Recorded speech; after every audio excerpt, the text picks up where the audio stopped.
आज के लेक्चर में हम पढ़ेंगे IUPAC name of coordination compounds. तो बेसिकली ये क्वेश्चन आपको हर टाइप के एग्जाम में दिख ही जाएगा। आपको एक कॉम्प्लेक्स दिया होगा और आप उसका नेम बताना होगा। अगर आप CBSE बोर्ड के लिए प्रिपेयर कर रहे हैं या कॉम्पिटिटिव एग्जाम के लिए प्रिपेयर कर रहे हैं तो बहुत फंडामेंटल है चैप्टर्स का, है ना। मतलब इस चैप्टर में बेसिक चीज़ तो यही है ना कि भाई आपको नाम पता हो, मतलब इन जनरल भी नाम तो पता ही होना चाहिए, है ना। तो आज मैं आपको बताऊंगी सिंपलेस्ट वे में कि आप कोऑर्डिनेशन कंपाउंड के नेम्स कैसे लिखते हैं। ओके, बहुत इंपॉर्टेंट रूल्स बताऊंगी, कुछ टिप ट्रिक्स भी बताऊंगी। अच्छा, बट उससे पहले देखो, अगर आपको कोऑर्डिनेशन कंपाउंड के नेम्स लिखने हैं तो भाई उसके लिए ऑक्सीडेशन नंबर जरूर पता होना चाहिए, बिकॉज नेम में ही ऑक्सीडेशन नंबर आता है। तो अगर आपको ऑक्सीडेशन नंबर निकालना ही नहीं आता तो फिर भाई क्या ही कर लोगे सीख के, है ना। तो पहले मैं आपको यही सिखाती हूँ कि ऑक्सीडेशन नंबर कैसे निकालते हैं, ठीक है। और उससे भी पहले मैं आपको बात बताती हूँ कि ना हमारे पास यहाँ पर जो लिगेंड होते हैं या जो मेटल होते हैं उनके एक स्पेशल नेम यूज होते हैं। जैसे अगर आपके पास लिगेंड है H2O, तो H2O तो वैसे वाटर ही होता है ना, बट अब वो वाटर नहीं है, अब वो एक्वा है। या NH3 जो अभी तक अमोनिया था, अब वो अमाइन बन गया। कहने का मतलब है कि लिगेंड के ना स्पेशल नेम होते हैं और वो स्पेशल नेम आपको याद ही रखने पड़ेंगे, उसका कोई कुछ नहीं कर सकता। Special name you need to remember these name. Okay, तो मैं आपको एक बार यहाँ पर पोस्ट कर दूंगी, आप चाहे स्क्रीनशॉट ले लेना। मैंने एक लिस्ट बनाई हुई है लिगेंड, जितने भी लिगेंड हैं उनके सबके नेम्स, चाहे वो बाइडेंटेड हो, ट्राइडेंटेड हो, हेक्साडेंटेड हो, यूनिडेंटेड हो, व्हाटएवर, ठीक है। सारे लिगेंड मैंने कवर कर रखे हैं शीट में, बहुत ही अच्छी शीट बनाई है मैंने। इनफैक्ट मेटल के नेम भी मैंने कवर किए हुए हैं। ओके, पहले मैं आपको बताती हूँ कि आप ऑक्सीडेशन नंबर निकालते कैसे हैं। तो मान लीजिए कि आपने कोई कंपाउंड ले लिया, बहुत सिंपल सा कंपाउंड ले लेते हैं। सपोज करो आपने लिखा कोबाल्ट अमोनिया 6Cl3, ये मॉलिक्यूल ले लिया। तो आपने पहले ये देखना है कि जो ब्रैकेट होती है, ये ब्रैकेट स्क्वायर ब्रैकेट है ना, इसके अंदर आप सिर्फ मेटल और लिगेंड को ही रख सकते हो और किसी को नहीं रख सकते। तो जो भी काउंटर आयन होगा वो बाहर होगा, या इधर किसी भी साइड हो सकता है, ठीक है। अब आपने करना क्या है, देखो इस ब्रैकेट पे ना कोई चार्ज होता है, हो भी सकता है नहीं भी हो सकता है, जरूरी नहीं है। बट अगर चार्ज है तो कैसे पता करें, तो उसका बहुत सिंपल सा हिसाब है। जो भी बाहर आयन रखा हुआ है ब्रैकेट के बाहर, ये ब्रैकेट है, ब्रैकेट के बाहर, उसको बोलते हैं काउंटर आयन, ठीक है। वो आगे पीछे कहीं भी हो सकता है, मैं बताऊंगी आपको कैसे पता चलता है बात। अब काउंटर आयन अगर आप इधर देखें तो ये क्लोरीन है Cl, और Cl का चार्ज -1 होता है। आप शीट से भी देख सकते हैं, मतलब इतना तो आपको पता ही ना 12वीं में आप, ठीक है। तो Cl का चार्ज होता है -1। तो अगर आप 3 क्लोरीन का चार्ज देखेंगे तो 3 क्लोरीन का चार्ज होगा -3, एक क्लोरीन पे -1, 3 पे -3। इसका इक्वल और ऑपोजिट ही ब्रैकेट पे होता है, मतलब काउंटर आयन पे जो टोटल चार्ज होता है उसका इक्वल और ऑपोजिट ब्रैकेट पे होता है। तो अगर यहाँ -3 है तो ब्रैकेट पे +3 होगा। एक बात, अब जो भी ब्रैकेट पे चार्ज है तो आप ऐसे कह सकते हो कि मैं इसे ऐसे लिख सकती हूँ कि इसमें से अगर मैं ब्रैकेट अलग कर लूँ तो ये बनेगा कोबाल्ट अमोनिया 6+3। मैंने ब्रैकेट अलग कर ली और क्लोरीन को अलग कर लिया। तो जो भी ब्रैकेट पे चार्ज होगा आपको इक्वल टू उधर लिखना है। तो ब्रैकेट पे क्या चार्ज है, +3, इक्वल टू के उधर +3 लिख दिया। अब आपको कोबाल्ट का ऑक्सीडेशन नंबर निकालना है, तो मान लेते हैं कि इसका ऑक्सीडेशन नंबर X था और अमोनिया पे चार्ज 0 होता है। आप शीट में से देख सकते हैं, वैसे भी न्यूट्रल मॉलिक्यूल है। तो यहाँ से आपके पास हो जाएगा X प्लस अमोनिया है 6, हर अमोनिया पे चार्ज है 0, तो आपके पास X की वैल्यू आ जाएगी +3, यानी कि यही आपका कोबाल्ट का चार्ज है। ओके, अब एक और एग्जांपल से समझते हैं ऑक्सीडेशन नंबर को। तो लेट्स सपोज आपके पास कोई मॉलिक्यूल है CO अमोनिया 4Cl NO2 और NO3, कोई ऐसा मॉलिक्यूल ले लेते हैं। तो अगेन आपने सेम करना है क्या कि काउंटर आयन का चार्ज होता है, NO3 का चार्ज शीट में से देख लेना -1 होता है। टोटल एक ही NO3 है तो टोटल चार्ज भी -1 है। तो ब्रैकेट पे कितना चार्ज आ जाएगा, इक्वल और ऑपोजिट चार्ज आ जाएगा। तो यानी कि ब्रैकेट पे इक्वल और ऑपोजिट चार्ज यानी कि +1 आ जाएगा। तो इक्वल टू के उधर आपको ब्रैकेट का चार्ज लिखना है। ओके, अब मान लेते हैं कि आपको इसका चार्ज नहीं पता, तो X मान लो, अमोनिया 0 होता है, क्लोरीन एक हैलोजन है तो -1 होता है, NO2 पे -1 होता है। तो X + 0 -1 यानी कि x -2 = +1 यानी कि x विल बी +3। ये बाई चांस +3 आ गया, ऐसा जरूरी नहीं कि +3 आएगा, बट आपको समझ आना चाहिए कि ऑक्सीडेशन नंबर ऐसे निकालते हैं, ठीक है। चलो अब वापस आ जाते हैं रूल्स पे। तो रूल्स क्या कहता है, देखो रूल को समझने से पहले आप ये समझो कि भाई आपके पास जो कंपाउंड होगा ना वो 2 टाइप से हो सकता है, ठीक है। आपके पास या होगा, देखो ब्रैकेट के अंदर किसको लिखते हैं, मेटल को और लीगेंड को। लीगेंड मतलब डोनर एटम है ना, डोनर मॉलिक्यूल जो होगा। अब लीगेंड 2 3 4 5 कितने भी हो सकते हैं, लेट्स सपोज n लीगेंड है तो मेटल और उसके पास n लीगेंड है। सिमिलरली यहाँ पे आपके पास हो जाएगा मेटल और मान लेते हैं उसके पास n लीगेंड्स है। अब काउंटर आयन हो सकता है आगे हो, काउंटर आयन मतलब कोई भी आयन हो सकता है, ठीक है। तो काउंटर आयन मैं इसको Ci लिख रही हूँ, काउंटर आयन आगे भी हो सकता है, काउंटर आयन पीछे भी हो सकता है। कैसे पता चलता है, देखो अगर आपका काउंटर आयन पॉजिटिवली चार्ज है, जैसे पोटेशियम है, कैल्शियम है, मर्क्यूरी है, आयरन है, ये पॉजिटिवली चार्ज है, सोडियम है, तो पॉजिटिव काउंटर आयन हमेशा आगे लिखा जाता है। तो अगर वो काउंटर आयन आ गया पक्का वो पॉजिटिवली चार्ज है, ठीक है। तो अगर काउंटर आयन पॉजिटिवली चार्ज है तो ब्रैकेट पे हमेशा ही नेगेटिव चार्ज आएगा क्योंकि इक्वल और अपोजिट आना है। पर अगर आपका काउंटर आयन नेगेटिव हुआ तो वो हमेशा पीछे रहता है और उस हिसाब से फिर काउंटर ब्रैकेट पे पॉजिटिव चार्ज हो जाएगा। तो please remember, positive counter ion सबसे आगे लिखते हैं और नेगेटिव काउंटर आयन सबसे बाद में लिखते हैं, ठीक है। अब दोनों केसेस में नेम क्या होगा, तो देखो नेम दोनों केसेस में सिमिलर ही है। क्या, पहले आपको लीगेंड का नेम लिखना है, उसके बाद आपको मेटल का नेम लिखना है विद इट्स ऑक्सीडेशन स्टेट। तभी मैंने बोला था ऑक्सीडेशन स्टेट आनी बहुत जरूरी है, वरना आप नाम कभी कंप्लीट नहीं कर पाएंगे। तो पहले लीगेंड का नाम फिर मेटल का नाम, सेम पहले लीगेंड का नेम फिर मेटल का नेम और ब्रैकेट में हमेशा उसकी ऑक्सीडेशन स्टेट ही लिखते हैं। ओके, अब आप बोलोगे आपने काउंटर आयन का नाम तो लिखा नहीं। तो देखो काउंटर आयन का हिसाब बहुत सिंपल है, अगर काउंटर आयन सबसे पहले दिखता है लाइक दिस तो आपने उसका नाम सबसे पहले लिख देना है, तो काउंटर आयन का नाम सबसे पहले आ जाएगा। बट अगर आपका काउंटर आयन सबसे लास्ट में दिखता है तो उसका नाम सबसे लास्ट में आ जाएगा, ठीक है। एक जो चेंज आपको देखना है, एक जो आपको बात ध्यान रखनी है वो ये कि अगर आपकी ये जो ब्रैकेट है जिसको कोऑर्डिनेशन स्फीयर बोलते हैं या स्फीयर कोऑर्डिनेशन स्फीयर वाला पार्ट है, अगर आपकी ब्रैकेट नेगेटिवली चार्ज है, जैसे यहाँ पे नेगेटिव चार्ज हो गया, उस केस में आपको मेटल के नेम के साथ 8 लगाना पड़ता है। तो प्लीज ध्यान देना, कब लगाना है 8, जब स्फीयर नेगेटिवली चार्ज है। तो मैं यहाँ पे इसे रूल नंबर 1 कह देती हूँ, रूल नंबर 2 इसी को कह देती हूँ कि अगर हमारा ब्रैकेट एक अनायन है तो उस केस में मेटल के साथ 8 आता है। तो ये रूल आपको याद रखना है। जैसे अगर मेटल का नाम है जिंक तो जिंक नहीं बोलना, फिर आपको बोलना है जिंकेट।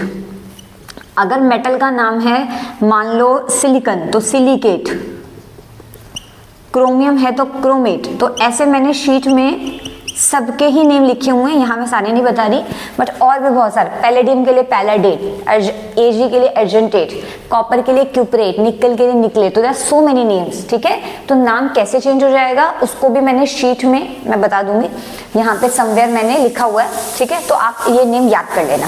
तो एक रूल तो आपके पास ये हो गया कि आपको काउंटर आयन सबसे आगे है तो सबसे पहले लिख दो, सबसे बाद में तो सबसे बाद में लिख दो। दूसरा रूल आपने क्या याद रखना कि अगर आपके ब्रैकेट नेगेटिवली चार्ज है तो उस केस में मेटल के आगे 8 लगाया जाता है, ठीक है। नाउ नेक्स्ट रूल हमारे पास है इसी के अंदर कि अगर आपके पास लीगेंड अलग अलग टाइप के हैं, जैसे अगर आपके पास डिफरेंट टाइप के लीगेंड है, different type of ligand present, तो उस केस में आपको क्या करना है। तो अगर आपके पास अलग अलग टाइप के लीगेंड प्रेजेंट हैं तो आपको कैसे पता किसका नाम पहले आएगा किसका नाम बाद में आएगा, है ना। तो बहुत सिंपल सी बात है, आपको अल्फाबेटिकल ऑर्डर फॉलो करना है।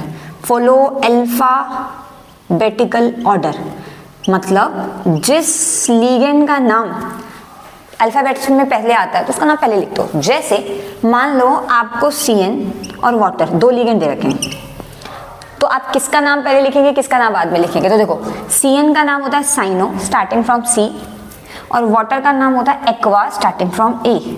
तो आपको पहले किसका नाम लिखना है जो अल्फाबेटिकल ऑर्डर में पहले आ रहा है, यानी कि पहले आप एक्वा का नाम लिखेंगे फिर आप साइनो का नाम लिखेंगे, पहले एक्वा का नाम फिर साइनो का नाम। Okay, it should not be cyano aqua, okay now, तो आपको हमेशा अल्फाबेटिकल ऑर्डर फॉलो करना है। अब जब मैं प्रॉपर कॉम्प्लेक्स आपको कराऊंगी तो आपको ज्यादा अच्छे से समझ आएगा, बट अभी के लिए आपको इंडिविजुअल रूल्स ध्यान देने हैं। नाउ नेक्स्ट हमारे पास रूल है कि अगर हमारे पास कोई लिगेंड 2 बार आ गया, जैसे मान लो आपके पास वाटर है और वो 2 बार आ गया, तो अगर कोई लिगेंड 2 बार आ जाता है तो उसको कैसे लिखें? तो है तो ये एक्वा, बट ये 2 बार आ रहा है तो इसके लिए आएगा डाई एक्वा। अगर यही 3 बार आ जाता तो आप लिखते ट्राई एक्वा। कहने का मतलब ये है कि जो जितनी बार आ रहा है उसका नाम बताना जरूरी है। जैसे अगर कोई लिगेंड 2 बार आ रहा है तो डाई, 3 बार आ रहा है तो ट्राई, 4 बार आ रहा है तो टेट्रा, 5 के लिए पेंटा, 6 के लिए हेक्सा, 7 के लिए hepta and so on. Okay, तो ये आपको याद रखना है। इसी में ना एक और रूल है, क्या देखो, अगर हमारे लिगेंड में कई बार ना लिगेंड ऐसा होता है जिसके खुद के ही नाम में 1,2 या डाई ट्राई ट्राई आ जाता है। जैसे अगर मैं आपको बताऊं तो EN एक लिगेंड है जिसको पूरा नाम है इथेन 1,2 डायमाइन, ठीक है। तो EN का जो खुद का ही नाम है उसमें आता है इथेन 1,2 डायमाइन। तो अगर आपके लिगेंड के नाम में ही 1,2 आता है, ये न्यूमेरिकल वैल्यूज आती हैं, जैसे 1,2 डाई ट्राई, जैसे EN में आ रही हैं, एक आता है आपका DMG डायामिथाइल ऑक्सीमेटो, ठीक है, और भी लिगेंड हो सकते हैं। तो अगर आपके लिगेंड के नाम में ही डाई ट्राई या 1,2 आ जाए तो उस केस में डाई ट्राई टेट्रा ये रूल फॉलो नहीं होता। फिर क्या करें? मान लो अगर EN है तो जैसे वाटर है, वाटर 2 बार आ गया तो आपने बोला डाई एक्वा, 3 बार आ गया तो ट्राई एक्वा, वेरी सिंपल। पर अगर आपके पास EN 2 बार आ जाए तो फिर क्या इसके लिए बोले डाई इथेन 1,2 डायमाइन? नहीं, अगर लिगेंड के खुद के नेम में 1,2 आ रहा है तो मैं इस रूल को ऐसे लिख देती हूँ, if ligand name itself contain, if ligand name itself contain 1, 2 या डाई ट्राई, तो उस केस में आपको ऑब्वियसली डाई ट्राई यूज नहीं करना। तो उस केस में अगर वो लिगेंड 2 बार आता है तो आपको डाई नहीं लगाना, आपको लगाना है बिस। अगर वो लिगेंड 3 बार आता है तो आपको लगाना है ट्रेस। प्लीज नोट, डाई नहीं लगाना, ना ही ट्राई लगाना है। आपको डाई ट्राई नहीं लगाना है, ये गलत है। आपको लगाना है 2 के लिए बिस, 3 के लिए ट्रेस। जैसे इस एग्जांपल से समझते हैं, जैसे अगर आपके पास है, लेट्स सपोज आपके पास है EN 2 बार आ गया, मान लो अगर आपके पास EN 2 बार आ गया, ठीक है, तो आपको वैसे तो डाई लिखना चाहिए था, पर EN के खुद के ही नाम में 1,2 आ जाता है, तो अब नाम बनेगा बिस, पहली बात। और ऐसे लिगेंड के नेम हमेशा ब्रैकेट में आते हैं, तो ये बनेगा बिस इथेन 1,2 डायमाइन, ओके, और ब्रैकेट में ही नाम लिखना है। नाउ इतने रूल बहुत हैं, इन्हीं रूल से हम अपने क्वेश्चन कर सकते हैं। तो एक बार क्वेश्चन प्रैक्टिस, कुछ नेम प्रैक्टिस करते हैं। जैसे फर्स्ट नेम है हमारे पास, इसमें अब हम ऑब्वियसली काउंटर एंड पीछे, तो इसका नाम सबसे लास्ट में आएगा। अगर मैं इसका ऑक्सीडेशन स्टेट निकालूं तो आपके पास हो जाएगा कोबाल्ट अमोनिया 6Cl3, तो Cl पे -1 चार्ज होता है, टोटल पे -3, इसका ऑपोजिट हो जाएगा +3, और यहाँ से मैंने भी निकाल के दिखाया था, इसकी वैल्यू +3 आ जाएगी। तो कोबाल्ट यहाँ पे +3 में है एक बार। अब इसका नाम क्या होगा? तो इसमें तो एक ही लिगेंड है अमाइन, तो 6 बार आ रहा है, तो सबसे पहले लिगेंड का नाम, फिर मेटल का, काउंटर एंड आगे पीछे जहाँ भी है वैसे लिख लेंगे, ठीक है। तो यहाँ पे 6 है तो हेक्सा, अमाइन के लिए आता है MMINE अमाइन, कोबाल्ट का नाम कोबाल्ट ही रहेगा, ऑक्सीडेशन स्टेट इसकी 3 है तो रोमन लेटर में 3 लिखना है, और Cl। अब Cl का नाम आप बोलोगे मैम शीट में तो लिखा है क्लोराइडो, भाई अगर Cl लिगेंड है तो इसका नाम क्लोराइडो है, अभी बेचारा काउंटर आयन है। अगर वो लिगेंड होता तो उसको बाहर ना रखते हम, उसको अंदर रख देते। तो यहाँ से समझ आ रहा है कि लिगेंड नहीं है, it is a just simple ion, ये सिंपल काउंटर आयन है, तो इसके नाम में कोई चेंज नहीं आएगा, इसका नाम नॉर्मली आएगा। तो कोबाल्ट 3 क्लोराइडो नहीं बोलना, क्लोराइडो तब बोलते जब अंदर होता है, तो इसका नाम होगा क्लोराइड। कितने क्लोराइड है हम कभी नहीं बताते, हम काउंटर आयन को इतनी इज्जत देते ही नहीं है, ठीक है। तो इसका नाम है hexa amine cobalt 3 chloride. Try chloride tetra chloride नहीं बोलते, ठीक है, अब आ जाओ उधर। सेम यहाँ पे भी एक ही लिगेंड है, 3 बार आ रहा है, पर अभी मैंने आपको बताया था कि EN एक ऐसा लिगेंड है जिसमें खुद में ही 1 2 आ जाता है।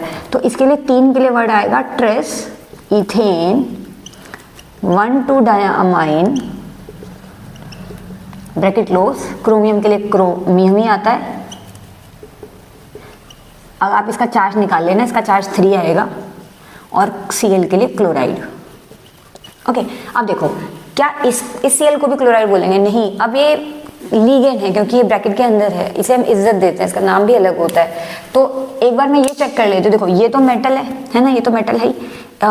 Cl जो है आपका एक, ये सारे लीगेंड हैं, तो एक क्लोराइडो है जिसको C से स्टार्ट होता है, इथेन 1 2 डायमाइन E से होता है, और ये नाइट्राइटो ON से स्टार्ट होता है। तो ABC पहले आता है। चलो नाम लिखते हैं। तो पहले इसका क्लोरीन का नाम आएगा क्लोराइडो, 2 के लिए आएगा ABCD बिस, ethane 1 2 diamine bracket close. ONO का नाम शीट से देख लेना, नाइट्राइटो O आता है, और सारे लिगेंड कवर हो गए ABCD। ठीक है, अब कोबाल्ट का नाम। कोबाल्ट का नाम कोबाल्ट आएगा कि कोबाल्टेट आएगा? इट इज कोबाल्ट, क्योंकि आपका जो ब्रैकेट है वो अनायन नहीं है, वो एक positive charge particle, positively charge है, तो नाइट्राइटो कोबाल्ट। और आप इसकी ऑक्सीडेशन स्टेट अगर निकालें तो ये हो जाएगा 1 2 3 चार्ज हो जाएगा, मतलब 3 ऑक्सीडेशन स्टेट है इसकी। ओके नाउ अब इधर आ जाओ। अब यहाँ पे काउंटर आयन सबसे पहले है, तो उसका नाम सबसे पहले आएगा। तो K जब काउंटर आयन होता है तो उसका नाम होता है पोटेशियम। काउंटर आयन का नाम सबसे पहले लिख लिया है ना। अच्छा हाँ, एक चीज मुझे आपको बतानी है क्वेश्चन नंबर 3 में। देखो यहाँ कोई काउंटर आयन नहीं है, जस्ट एक चार्ज है। तो अगर आपके ब्रैकेट के ऊपर चार्ज हो ओवरऑल और कोई काउंटर आयन ना हो तो वो आपका एक आयन माना जाएगा। अगर ब्रैकेट के ऊपर चार्ज है तो वो एक आयन है, तो उसके लिए आपको लिखना पड़ेगा आयन। ओके नेक्स्ट, पोटेशियम आ गया। आपका लिगेंड है ऑक्सीलेटो, 3 बार आ रहा है, तो ट्राया ऑक्सीलेटो। इस बार आप अगर देखो तो पोटेशियम पे टोटल +3 होता है, तो इसमें -3 होगा, तो आपका स्फेयर पार्ट नेगेटिव है, अनायन है, तो आयरन नहीं बोलना, फेरेट। ऑक्सीलेटो फेरेट 8 जोड़ दिया मैंने इस बार। और अगर आप इसका ऑक्सीडेशन देखें तो 3 बाई चांस 3 ही आ रही है। नेक्स्ट, इस स्फेयर पे कोई चार्ज नहीं है, न्यूट्रल है ये। ठीक है, तो 4 के लिए आएगा टेट्रा, लिगेंड का नाम है। CO के लिए आता है कार्बोनिल, टेट्रा कार्बोनिल। निकलेट नहीं बोलना क्योंकि ये 0 चार्ज वाली स्फेयर है इस बार, निकल। ऑक्सीडेशन स्टेट कितनी आएगी? देखो काउंटर आयन कोई है नहीं, तो ब्रैकेट पे 0 चार्ज, CO खुद न्यूट्रल होता है तो उस पर 0 चार्ज होता है, तो निकल पे भी 0 ही हो जाएगा, यानी कि निकल 0 को भी लिखते हैं। अच्छा, एक 6th क्वेश्चन मैंने आपके लिए छोड़ा है, आपको इसे करना है, और अभी के लिए आप लिगेंड की शीट की हेल्प ले सकते हैं, अच्छे से याद कर लेना। और आई होप, अच्छा इसका नाम आप मुझे बताना कमेंट सेक्शन में कि इसका नाम क्या है, लेट्स सी आपको कुछ समझ भी आया कि नहीं। ठीक है, तो चलो फिर आज की वीडियो यही खत्म करते हैं। चल देन, बाय बाय।